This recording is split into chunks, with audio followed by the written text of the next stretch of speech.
Hello students, कैसे हैं आप लोग। आपका अपना यूट्यूब चैनल सुपर पीके क्लासेस में स्वागत है। तो स्टूडेंट्स, जैसे हमने बताए थे कि इस वीक आप लोगों का मॉडल सेट जारी कर दी जाएगी। तो आज मॉडल सेट जारी कर दी गई है। तो देखिए, हम लोग आज जो है ना कि हिस्ट्री का जो क्लास 12th का जो हिस्ट्री है उसका ऑब्जेक्टिव क्वेश्चन कुछ डिस्कस कर रहे हैं। ठीक है, चलिए देखिए, कुछ आपका निर्देश लिखे गए हैं। इसमें लिखा हुआ कुल आपके पास कुल 40 प्रश्न रहेंगे। ठीक है, इसमें सभी प्रश्न कितने नंबर के होंगे? इसमें सभी प्रश्न 1 नंबर के होंगे। ठीक, चलिए आपका आज का पहला क्वेश्चन देखते हैं। और दोस्तों, अगर ये चैनल पे आप पहली बार जुड़े हुए हैं तो चैनल को लाइक एंड सब्सक्राइब जरूर करते हैं। ठीक है, चलिए आज का पहला क्वेश्चन क्या है। पहला क्वेश्चन है कि 1922 में मोहनजोदड़ो की खोज किसने किया था? तो 1922 में मोहनजोदड़ो की खोज किसने किया था? तो रखालदास बनर्जी द्वारा किया गया था। किसके द्वारा किया गया था? रखालदास बनर्जी के द्वारा किया गया था। ठीक है, अगला क्वेश्चन क्या है। इंडिका इंडिका की रचना किसने की? तो इंडिका की रचना किसने की थी? पहला ऑप्शन है कौटिल्य, मेगास्थनीज, अल्बरूनी या इंगिस्ती। तो आपका आंसर होएगा किसके द्वारा की गई थी? मेगास्थनीज के द्वारा की गई थी। किसके द्वारा की गई थी? मेगास्थनीज के द्वारा की गई थी। ठीक है, चलिए अगला क्वेश्चन देखते हैं क्या है। अगला क्वेश्चन है कि पुराणों की संख्या कितनी है? तो पुराणों की संख्या कितनी है? तो पुराणों की संख्या 18 है। कितनी है? 18 पुराणों की संख्या है। ठीक है, अगला क्वेश्चन कि 16 की नीति का प्रतिपादन किसने किया? 16 की नीति का प्रतिपादन किसने किया था? तो आपका आंसर हो जाएगा अकबर के द्वारा किया गया था। किसके द्वारा किया गया था? अकबर के द्वारा किया गया था। ठीक है, अगला क्वेश्चन है इब्न बतूता ने अपनी यात्रा का विवरण किस भाषा में लिखा था? तो इब्न बतूता ने अपनी यात्रा का जो विवरण दिया था वो किस भाषा में दिया गया था? आपका ऑप्शन है फारसी, उर्दू, अंग्रेजी या अरबी। तो आपका आंसर हो जाएगा अरबी भाषा में दिया था। किस भाषा में दिया था? अरबी भाषा में दिया हुआ था। ठीक है, आप अगला क्वेश्चन है दामिने को क्या था? तो दामिने को क्या, देखो आपका आंसर है भूभाग, उपाधि, तलवार या जागीर। तो आपका आंसर हो जाएगा भूभाग है। क्या है? भूभाग है। और ये जो भूभाग है ना वो भागलपुर से लेके राजमहल तक की जो वन क्षेत्र है उसी को बोला गया था। ठीक, अगला क्वेश्चन है रामानंद के शिष्य कौन थे? तो रामानंद के शिष्य थे रैदास, कबीर या धन्ना या एवं पीपा, इनमें सभी। तो आपका आंसर होगा सभी था। ठीक है, कौन है? सभी है। ठीक, रैदास भी है, कबीर भी है, धन्ना और पीपा भी है। ठीक, तो अगला क्वेश्चन क्या है। 1939 में फॉरवर्ड ब्लॉक की स्थापना किसने किया था? 1939 में फॉरवर्ड ब्लॉक की स्थापना जो था वो देखिए आपका ऑप्शन क्या दिया हुआ था। जिन्ना के द्वारा, राजगोपालाचारी, सुभाष चंद्र बोस या MS रॉय के द्वारा। तो आपका आंसर हो जाएगा अली जिन्ना के द्वारा। किसके द्वारा दिया गया था? अली जिन्ना के द्वारा दिया गया था। ठीक है, अगला क्वेश्चन है जालियांवाला बाग का हत्याकांड कब हुआ था? तो जालियांवाला बाग का हत्याकांड तो 13 अप्रैल 1919 को किया हुआ था। ठीक, 13 अप्रैल 1919 को हुआ था। अगला क्वेश्चन है संथाल विद्रोह का नेता कौन था? तो संथाल विद्रोह का नेता की आपके पास ऑप्शन दिया हुआ सिद्धू कानू, सेवरम, गोधर्म कुरम या चिंतर सिंह। तो आपका आंसर हो जाएगा सिद्धू कानू। कौन था? सिद्धू कानू था। ठीक, तो अगला क्वेश्चन क्या है। अगला क्वेश्चन है कि गौतम बुद्ध के बचपन का नाम क्या था? तो गौतम बुद्ध के बचपन का नाम क्या था? आपका ऑप्शन है अशोक, नाथुमुनि, शिव या सिद्धार्थ। तो आपका आंसर होगा सर सिद्धार्थ। कौन था? सिद्धार्थ था। ठीक, अगला क्वेश्चन है बंगाल विभाजन कब हुआ?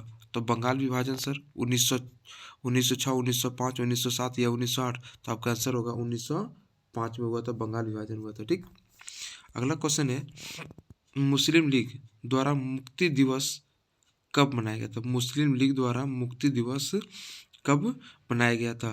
तो आपका आंसर होगा 22 दिसंबर 1939 को मुक्ति दिवस मनाया गया था। किसके द्वारा? मुस्लिम लीग के द्वारा। ठीक है, अगला क्वेश्चन है किसका जन्म स्थान तलवंडी था? सर देखिए, किसका जन्म स्थान तलवंडी था? तो आपका आंसर क्या? पहला ऑप्शन दिया हुआ कबीर, दूसरा गुरु नानक, तीसरा रैदास, चौथा दिया हुआ मीरा।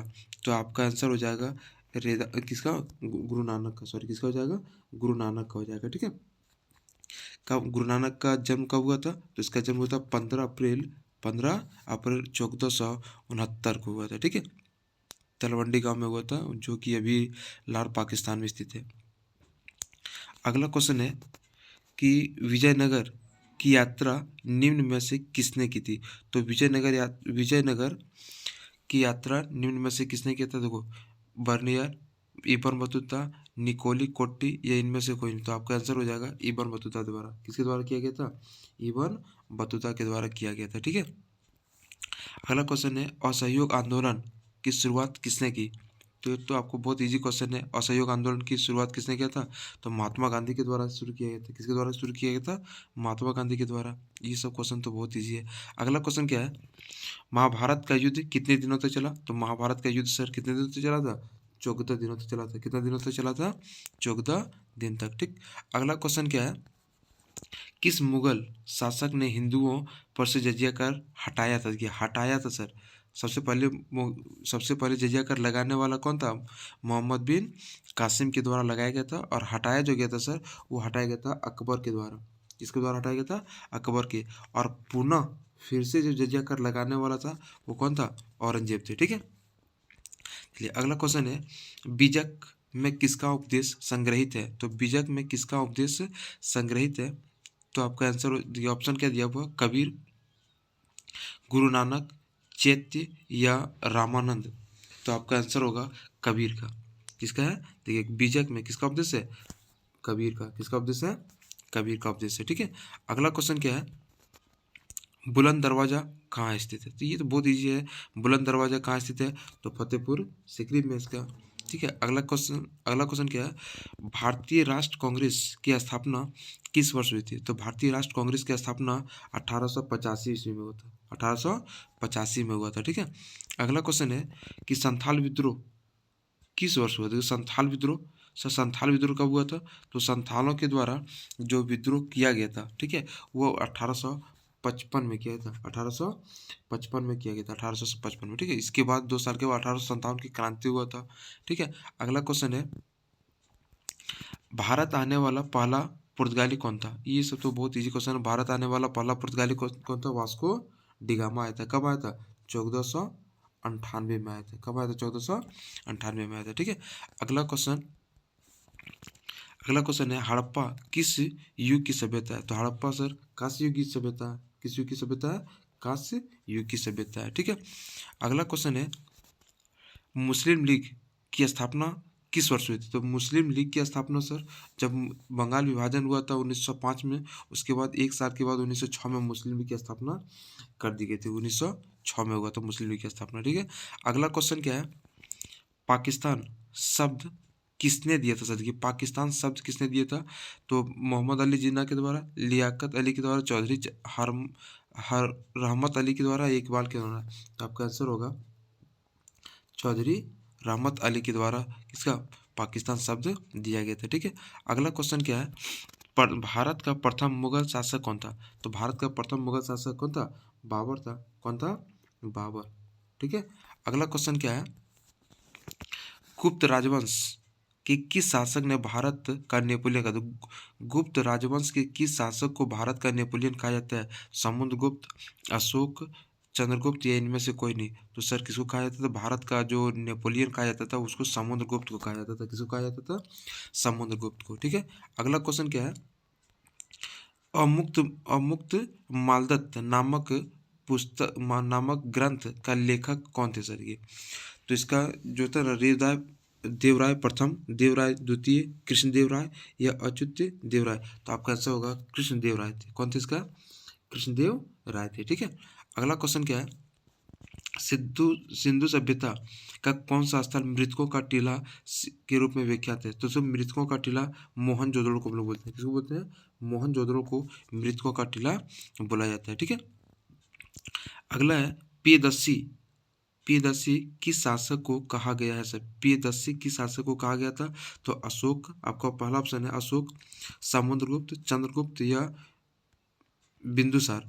तो आपका आंसर हो जाएगा सर अशोक को कहा जाता था। किसको कहा जाता था? अशोक को, प्रियदर्शी के शासक को बोला जाता था। ठीक है, अगला क्वेश्चन है अर्थशास्त्र के लेखक कौन है? तो अर्थशास्त्र के लेखक कौन है? पहला ऑप्शन दिया हुआ है कौटिल्य, चंद्रगुप्त मौर्य, ये चंद्रगुप्त मौर्य, समुद्रगुप्त, या इनमें से कोई नहीं। तो आपका आंसर होगा कौटिल्य को। किसको कहा जाता था? कौटिल्य को कहा जाता था अर्थशास्त्र के लेखक के रूप में माना जाता है। ठीक है, अगला ऑप्शन है, अगला क्वेश्चन क्या है? अकबरनामा का रचना किसने की था? अकबरनामा का रचना अब्बुल फजल के द्वारा किया गया था। किसके द्वारा किया गया था? अब्बुल फजल के द्वारा, अब्बुल फजल के द्वारा इसको किया गया था। ठीक, अगला क्वेश्चन क्या है? अगला क्वेश्चन है दक्कन दंगा आयोग कब नियुक्त हुआ था? दक्कन दंगा आयोग कब नियुक्त हुआ था? तो दक्कन का दंगा आयोग जो था ना, वो ऑप्शन दिया 1875, 1873, 1871, 1774। तो आपका आंसर होगा 1875 में। कब किया गया था? 1875 में हुआ था। ठीक है, अगला क्वेश्चन क्या है? गोलमेज सम्मेलन का आयोजन कहाँ किया गया? तो गोलमेज सम्मेलन के साथ देखिए, गोलमेज सम्मेलन का बैठक 2 बार हुआ था। ठीक है, एक पहला जो था वो लंदन में, दोनों लंदन में हुआ था। ठीक है, कब हुआ था? लंदन में हुआ था, लेकिन एक हुआ था 12 नवंबर 1930 को, 1930 को हुआ था, और एक 31 को हुआ था। ठीक है, दोनों डेट याद रखना, 12 नवंबर को हुआ था और एक 7 सितंबर को हुआ था। ठीक, अगला क्वेश्चन क्या है? विलियम फोर्ट की स्थापना किसने की थी? विलियम फोर्ट की स्थापना किसने की थी? तो विलियम फोर्ट की स्थापना जो था वो कहाँ, सॉरी, विलियम फोर्ट की स्थापना कहाँ हुई थी? कोलकाता में हुई थी। कहाँ हुई थी? कोलकाता में। ठीक है, और कब किया गया था? तो 10 जुलाई 1800 ईस्वी में किया गया था। किसके द्वारा? तो लॉर्ड वेलेस्ली के अनुसार किया गया था। ठीक है, अगला क्वेश्चन क्या है? अगला क्वेश्चन है 16 महाजनपद में सबसे शक्तिशाली महाजनपद कौन था? 16 महाजनपद में सबसे शक्तिशाली जो महाजनपद थे ना, वो कौन थे? मगध था। कौन था? मगध। आपका ऑप्शन नंबर डी हो जाएगा, मगध। अगला क्वेश्चन क्या है? अगला क्वेश्चन लिखा हुआ है 1857 की क्रांति का प्रारंभ कब हुआ था? तो ये तो बहुत इजी क्वेश्चन है, 10 मई को। कब हुआ था? 10 मई को। अगला क्वेश्चन है कि दक्षिण अफ्रीका से महात्मा गांधी वापस कब आए थे? तो दक्षिण अफ्रीका से महात्मा गांधी वापस जो आए थे वो 1915 में आया था। कब आया था? 1915 में आया था। अगला क्वेश्चन है दिल्ली चलो का नारा किसने दिया था? दिल्ली चलो का नारा सुभाष चंद्र बोस ने दिया था। किसने दिया था? सुभाष चंद्र बोस ने। ठीक, तो ये रहा हम लोग को 40 क्वेश्चन थे। ठीक है, ये 40 क्वेश्चन का हमने डिस्कस करा दिए। जो और भाई और स्टूडेंट्स, अगर ये चैनल पे आप नए जुड़े हुए हैं तो चैनल को लाइक एंड सब्सक्राइब जरूर कर दें। धन्यवाद।